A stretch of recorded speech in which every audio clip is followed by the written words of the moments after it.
کے لیے، اس کی روحانیت کے طاقتور ہونے کے لیے پھر اللہ تعالیٰ نے ایک انتخاب کیا اور ایک پیغام بھیجا، زندگی گزارنے کا ایک طریقہ بھیجا، جس کو ہم کہتے ہیں اسلام۔ ایک تہذیب، ایک تمدن، ایک لائف سٹائل، ایک زندگی گزارنے کا انداز، وہ بھی جس کے ذریعے بھیجا، بہت غور کیجئے گا، وہ بھی جس کے ذریعے بھیجا، وہ بھی اس کے بارے میں بھی اللہ تعالیٰ نے خود قرآن مجید میں اس کا تعارف یہی کہتے ہوئے کہا، نزل بہ الروح الامین۔ انسان کے اندر اللہ کی روح کا حصہ، انسان کے لیے اللہ کا پیغام لے کر آنے والا، اس کا پورا نام ہی الروح رکھا ہے۔ جبریل امین کا نام ایک سے زیادہ مقام پر قرآن مجید میں الروح کہا گیا، یعنی وہ سراپا روحانیت ہے، ایسی روحانیت کا ان پر غلبہ ہے، اتنی زبردست روحانی طاقت اللہ نے ان کو دی ہے کہ ان کا نام ہی اللہ تعالیٰ نے روح رکھا۔ چنانچہ سورہ قدر میں آپ جو آیت پڑھتے ہیں جس میں اللہ تعالیٰ نے بیان فرمایا ہے کہ رمضان مبارک کی شب قدر میں فرشتے اترتے ہیں اللہ تعالیٰ کی طرف سے اور اترتی ہے الروح، تو علماء نے عام طور پر الروح کا مطلب یہی بتایا ہے کہ الروح سے مراد جبریل امین ہے۔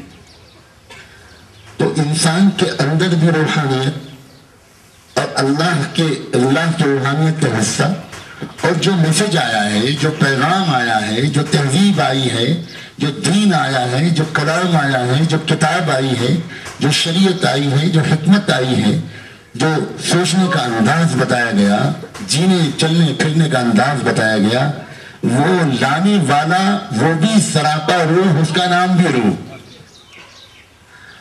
اور جو پیغام آیا اس پیغام کا نام بھی روح۔ وَكَذَلِكَ أَوْحَيْنَا إِلَيْكَ رُوحًا مِّنْ أَمْرِنَا، روح سے روح کی طرف، روح کے ذریعے روحانیت روح کا پیغام آیا۔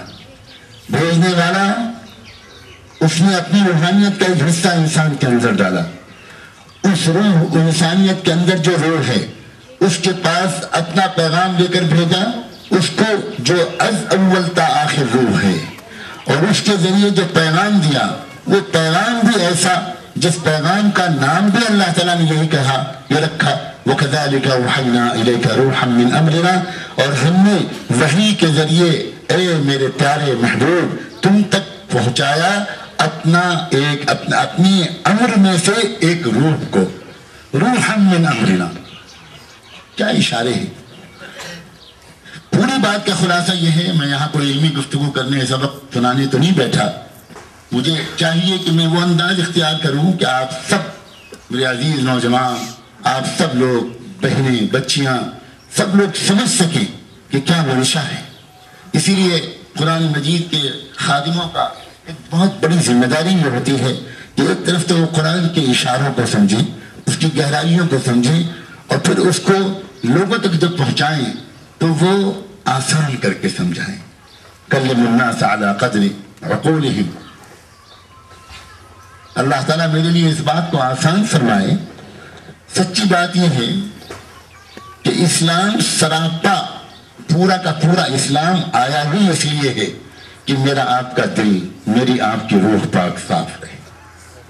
پوری شریعت کا خلاصہ ہی ہے، پوری شریعت کا مقصد ہی ہے، تمام شریعت کے، پوری شریعت کے تمام احکام کا صرف ایک ہی نشانہ ہے، میری اور آپ کی روح۔ اللہ تعالیٰ صرف یہ چاہتے ہیں اس پوری شریعت کو بھیج کر کہ میرے بندوں، میری بندیوں، جسم میں نے تم کو زمین سے دیا ہے، یہ مٹی سے اگا ہے، یہ مٹی میں واپس جائے گا، لیکن اصل انسان یہ جسم نہیں ہے، اصل انسان اس کے اندر وہ روح ہے جو میں نے اپنی ذات سے نکال کر اتاری ہے، یہ واپس آئے گی میرے پاس۔ اب یہ جو واپس آئے تو خیال رکھنا، جیسی صاف ستھری روح میں نے تم کو دنیا میں دی تھی، ویسی ہی صاف ستھری روح لے کر میرے پاس واپس آنا۔ اس روح پر دھبے نہ لگے ہوں، یہ روح ناپاک نہ ہو، یہ روح گندی نہ ہو، اس روح میں کوئی بدبو نہ آ رہی ہو، اس روح پر کوئی کیچڑ نہ لگی ہوئی ہو۔ پاک صاف روح دے کر میں نے تم کو بھیجا تھا، پاک صاف روح لے کر تم میرے پاس واپس آؤ گے تو میں خود تمہارا استقبال کروں گا، فرشتے تمہارا استقبال کریں گے، جنتیں تمہارے لیے سجائی ہیں میں نے۔ بس یہ خیال رکھنا جنت میں ناپاک روح نہیں جا پائے۔ ساری شریعت صرف اسی کام کے لیے۔ نماز ہم پڑھتے ہیں، نماز کے بارے میں اللہ تعالیٰ نے ارشاد فرمایا اقم الصلاۃ لذکری، خوب جی لگا کر نماز پڑھو تاکہ تمہارے دل میں میری یاد بیٹھ جائے۔ تو نماز کا جو مقصد ہے، نماز کا جو ٹارگٹ اور ہدف ہے، وہ بھی ہمارا دل اور ہماری روح ہے۔ زکوٰۃ ہم سے کہا گیا کہ زکوٰۃ نکالا کرو، مردوں کو سے بھی کہا گیا، عورتوں سے بھی کہا گیا۔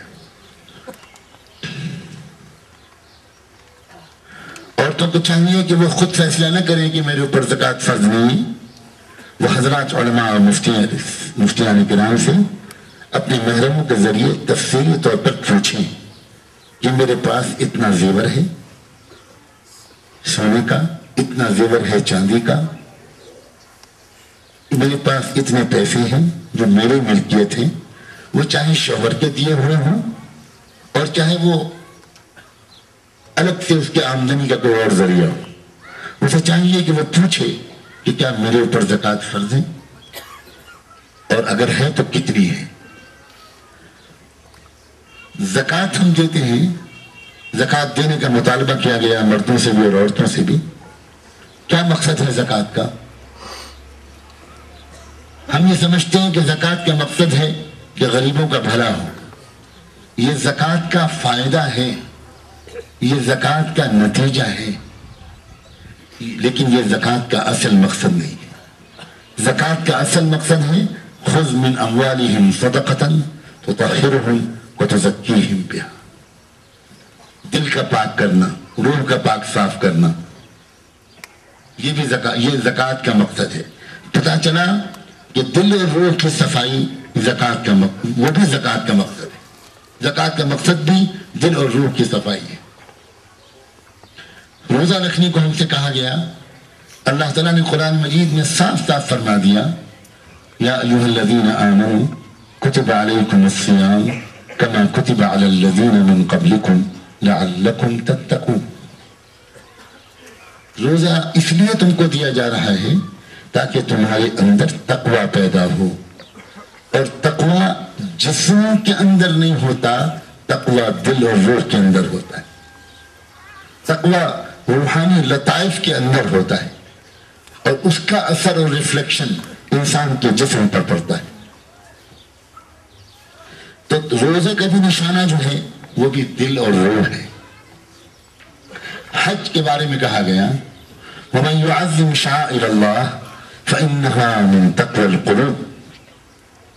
حج بھی اس لیے ہے کہ اس سے اللہ کے شاعروں کی عظمت کا حق کچھ ادا ہوتا ہے، اور اس کا صاف اثر ہمارے دل پر اور ہماری روح پر پڑتا ہے۔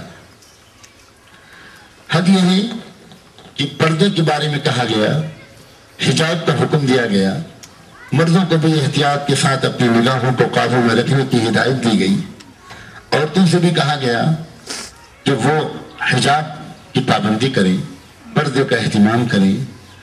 اس وقت بھی اللہ تعالیٰ نے قرآن مجید میں جب حجاب کا حکم دیا تو یہ بتانا اللہ تعالیٰ نے ضروری سمجھا کہ حجاب کا مقصد کیا ہے۔ فرمایا اذا سألتموهن متاعا فاسألوهن من وراء حجاب ذلك اطہر لقلوبکم وقلوبہم۔ جب بھی تم ان سے کوئی بات پوچھو یا کوئی چیز مانگو تو تم ہمیشہ پردے کے پیچھے سے ان سے بات کرنا، ان عورتوں سے۔ کیوں؟ اس لیے کہ ذالک اطہر لقلوبکم وقلوبہم، اس طرح تمہارے دل اور ان کے دل، دونوں کے دل زیادہ پاک صاف رہیں۔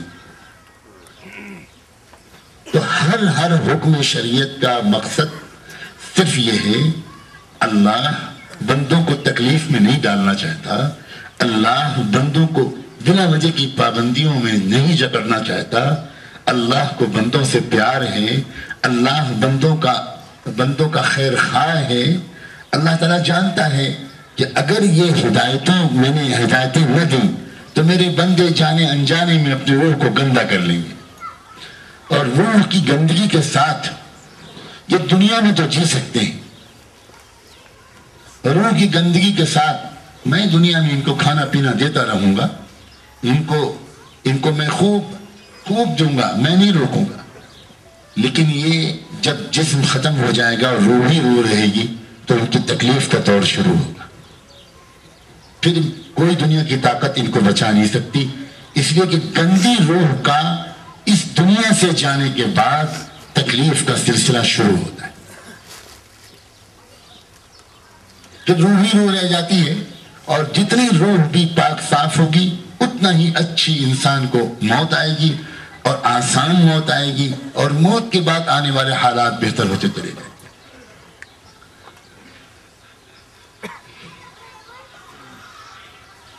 آج ایک بات بہت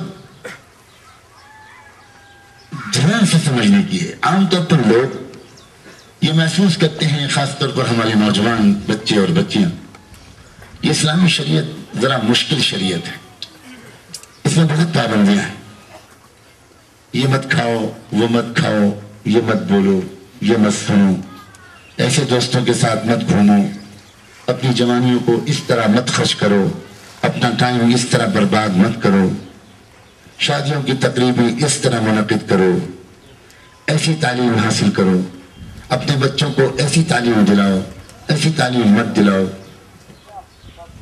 عام طور پر لوگ سمجھتے ہیں کہ بہت مشکل ہے یہ اسلام، لوگ سمجھتے ہیں کہ اس زمانے میں نوجوانی کی عمر میں اسلام پر عمل کرنا بہت مشکل ہے، انتظار کریں گے جب ہم 70-80 سال کے بوڑھے ہو جائیں گے، جب نہ منہ میں دانت رہیں گے نہ پیٹ میں آنت رہے گی، تب اس کے بعد مسجد میں جا کر پڑھ جائیں گے، تب ہم نیک بنیں گے۔ ہمارے بس کی بات نہیں ہے اس عمر میں اسلام پر عمل کرنا۔ عجیب غریب بات ہے، میں بلا تصنع عرض کرتا ہوں، شریعت کے نقطہ نظر سے کہنے کی تو ہمت نہیں کرتا، میں تو انسانی نفسیات کے نقطہ نظر سے کہنا مناسب سمجھتا ہوں۔ سوچے لوگ، مجھے حیرت ہے کہ لوگ دنیا میں زندگی کیسے گزارتے ہیں اپنی روح کو داغدار کر۔ ایک گناہ سے انسان کے روح پر دھبا لگتا ہے۔ گناہ کہتے ہی کس کو ہے؟ گناہ کہتے ہی اس عمل کو ہے جس سے انسان کی روح خراب ہو جائے، جس عمل سے انسان کی روح پر کوئی برا اثر نہیں پڑے گا وہ کبھی حرام نہیں ہو سکتا، وہ کبھی گناہ نہیں ہو سکتا۔ گناہ کہتے ہیں اس کام کو ہے جس سے انسان کی روح خراب ہو جائے، اور جب انسان کی روح خوش اور مطمئن ہوتی ہے تو مرنے کے بعد جو خوشیاں ملیں گی وہ تو ملیں گی، جس کی روح پرسکون ہے اور جس کی روح صاف ستھری ہے اور جس کا دل صاف ستھرا ہے، اس کو تو اسی دنیا میں جنت کا مزہ آتا ہے۔ سیدنا عبداللہ بن عباس رضی اللہ عنہما کہ علمی مقام کے لیے، ان کی سوچ بوجھ کے لیے اور گہری حقیقتوں کو سمجھ لینے کی صلاحیت کے لیے ان کا صرف ایک جملہ کافی ہے، جو گواہ ہے کہ واقعی عبداللہ بن عباس کو اللہ تعالیٰ نے مفسرین کا امام بنایا تھا، قرآن کا ترجمان بنایا تھا۔ اللہ کے رسول نے ان کو ایسی دعا دے دی تھی کہ ان کے دل پر سمجھ کی چشمے کھل گئے تھے، ایسی دعا اللہ کی زبان سے نکلی تھی ان کی بے پناہ خدمت کی وجہ سے۔ کیونکہ جو دعا، ایک تو ہوتا ہے دعا کرانا اور ایک ہوتا ہے دعا لینا۔ دعا کرانا تو بہت آسان ہے، مسافہ بالجبر کر کے بھی آپ دعا کرا سکتے ہیں، ایک اصطلاح ہے مفتی صاحب جو میں نے وضع کی ہے۔ ایک ہوتے ہیں مسافہ بالجبر، اور مسافہ بالجبر کی سزا کیا ہے یہ آپ سے میں استفتاء کر کے پوچھوں گا کہ کسے کہتے ہیں مسافہ بالجبر، کہ چلتے چلتے کسی بزرگ کو آپ نے ایسا روکا جیسے کوئی کشمیر کی پولیس کے آفیسر نے روکا، اور اس کے بعد کیا ہوا پتہ چلا کہ آپ مسافہ کرنے دعا کیجئے دعا کیجئے. اب یہ ہے دعا کرانا. یہ دعا کیجئے نہیں آپ کی خیریت نہیں ہے. یہ ہے دعا کرانا. اور ایک ہے دعا لینا. اس طرح برسوں مٹایا جائے اپنے آپ کو, برسوں اس طرح محبتیں, اس طرح خدمتیں. سیدنا عبداللہ ابن عباس نے چھوٹی سی عمر سے جس طرح کی خدمت کی تھی اللہ کے رسول کی, بڑی لمبی تاریخ ہے. اللہ جانے وہ کس وقت سوتے تھے. حضور صلی اللہ علیہ وسلم کی جو خدمت والے صحابہ تھے ان کی زندگی میں جھانک کر دیکھیے اور تفصیل سے تاریخ پڑھیے, یہ تلاش کرنا مشکل ہوگا کہ اپنی نیند کس وقت پوری کرتے تھے. عجیب انداز سے ایک جماعت تھی حضور پاک صلی اللہ علیہ وسلم کی خدمت کی, اور وہ سب خدمت والے صحابہ چوٹی کے لوگ تھے, چوٹی کے علماء, فقہاء, محدثین, ائمہ. عبداللہ ابن مسعود, عبداللہ ابن عباس, عبداللہ ابن عمر, عبداللہ ابن عمر, چاروں عبداللہ. عجیب و غریب بات. اور اس طرح انہوں نے اپنے آپ کو اللہ کے رسول کی ذات پر مٹایا تھا. ایک تو ہے دین پر مٹانا, ایک ہے اللہ کے رسول کی ذات پر قربان ہوئے تھے. تو خدمت کا ایک شیڈول تھا. بعض محدثین نے اس پر بڑی بہت محنتیں کر کے ان حدیثوں کو جمع کیا ہے جس سے سمجھنے میں آسانی ہوتی ہے کہ صحابہ اللہ کے رسول سے ان کی خدمت کس طرح کرتے تھے. تو یہ جماعت تھی جو پوری رات جاگتی تھی. حضور اکرم صلی اللہ علیہ وسلم کا معمول تھا کہ رات کا جب 2/3 حصے گزرتے تھے تب آپ اٹھتے تھے. یعنی مغرب کے بعد سے اگر آپ حساب لگائیں تو اس کے بعد سے یعنی تقریباً آج کل کی گھڑیوں کے حساب سے 1 بجے رات کا حساب بنتا ہے آج کل کے آپ کے یہاں کی ٹائم ٹیبل کے لحاظ سے, یا شاید اس سے بھی کچھ پہلے. اس وقت آپ اٹھ کر جاتے تھے سنجے کے لیے آبادی سے کافی دور. تو یہ صحابہ کی جماعت تھی. یہ صحابہ کی جماعت یہ کرتی تھی کہ حضور کے اٹھنے اور نکلنے سے کافی پہلے یہ جگہ تلاش کرتے تھے کہ کس جگہ پر جا کر اللہ کے رسول کی کو طہارت حاصل کرنا مناسب رہے گا. آپ کے اوپر حیا کا اتنا غلبہ تھا کہ آپ بستی سے بہت دور بالکل تنہائی کے مقام پر اس سنجے سے فارغ ہونے کے لیے جانا پسند کرتے تھے. تو صحابہ پہلے سے وہ جگہ سلیکٹ کر لیتے تھے اور راستے بھر کی جو زمین ہوتی تھی اس کو اپنے ہاتھوں سے, اس کو اپنے کپڑوں سے صاف کرتے تھے کہ کہیں کوئی کانٹا نہ ہو, کوئی سانپ نہ ہو, کوئی بچھو نہ ہو, کوئی کیڑا نہ ہو کہ اللہ کے محبوب کو تکلیف پہنچ جائے. اور پھر اس کے بعد وہاں پانی کا انتظام کرنا, استنجے کی ڈھیلوں کا انتظام کرنا, پردے کا انتظام کرنا, اس پوری جماعت کے ذمہ دار تھے سیدنا عبداللہ ابن عباس. تو یہ جو خدمت انہوں نے معلوم نہیں کتنے مہینوں کتنے سال کی ہوگی, بس ایک دن حضور کی دل سے عجیب دعا نکلی, ساختہ آپ کے دل سے دعا نکلی, اللہم فقہہ فی الدین وعلمہ التأویل. اللہ میرے اس چہیتے کو, میرے اس عاشق کو دین کی گہری سمجھ دے دے, اور اللہ اس کو باتوں کی تہ تک پہنچنے کی صلاحیت دے دے. وعلمہ التأویل. چنانچہ عبداللہ ابن عباس کا سینہ جیسا کھلا تو ایک جملہ اس کا گواہ ہے. وہ کہا کرتے تھے ان فی الدنیا جنتا من لم يدخلها لم يدخل جنت الآخرہ. اس دنیا میں ایک جنت ہوا کرتی ہے, اس دنیا میں بھی جو اس دنیا کی جنت میں نہیں جائے گا وہ آخرت کی جنت میں بھی نہیں جا پائے. اب ہم سب ٹٹول کے دیکھ سکتے ہیں, ہم اس دنیا میں جس طرح جی رہے ہیں ہم کو روحانی سکون حاصل ہے, ہمارا دل مطمئن ہے. عجیب محرومی کا عالم, عجیب محرومی کا عالم ہے. لوگوں آج کل کا جو کلچر دنیا میں چل رہا ہے, جو کالجوں یونیورسٹیوں کے ذریعے, افسوس یہ ہے کہ بالکل بے جانے بوجھے پھیلایا جا رہا ہے, فلموں کے ذریعے, میوزک کے ذریعے, سیریل کے ذریعے, لٹریچر کے ذریعے, ادب کے ذریعے. جس طرح نوجوان نسل کو جو کچھ بھی اس وقت دکھایا جا رہا ہے